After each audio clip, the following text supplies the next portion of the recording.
Telugu flame YouTube channel ఇప్పుడే subscribe చేసుకోండి. పడమటి సంధ్యారాగం సీరియల్ జీ తెలుగులో రాత్రి 8 గంటలకి ఊహించని మలుపులతో ప్రేక్షకులని విశేషంగా ఆకట్టుకుంటోంది.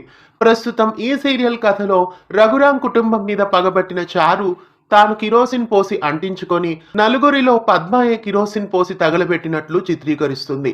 ఆ వైనాన్ని చూసి షాక్ అయిన పద్మ వెంటనే పరిగెత్తుకుంటూ ఇంటికొచ్చేసి భయపడి వణికిపోతుంది.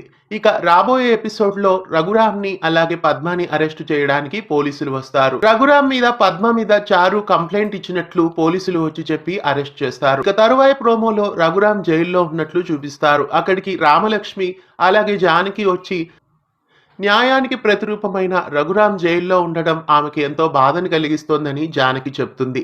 చారు దగ్గరికి వెళ్లి కేసుని వాపస్ తీసుకోమని కోరుతానని చెప్తుంది. పగపట్టి జైలుకు పంపించిన చారు కేసు వాపస్ తీసుకోదు జానకి అని రఘురాం చెప్తాడు. మరి రఘురాం బయటికి ఎలా రాబోతున్నారు? ఇక రాబోయే ఎపిసోడ్ లో పెద్దనాన్నని జైలు నుండి తీసుకొచ్చేది ఆద్య అని క్లియర్ గా చెప్పొచ్చు.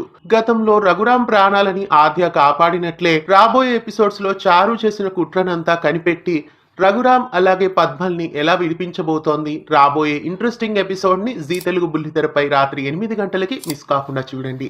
ఇలాంటి మరెన్నో తెలుగు సీరియల్ అప్డేట్స్ ఎప్పటికప్పుడు తెలుసుకోవడానికి ఛానల్ ని సబ్స్క్రైబ్ చేసి గంట కొట్టేయండి. తెలుగు ఫ్లేమ్ యూట్యూబ్ ఛానల్ ఇప్పుడే సబ్స్క్రైబ్ చేసుకోండి.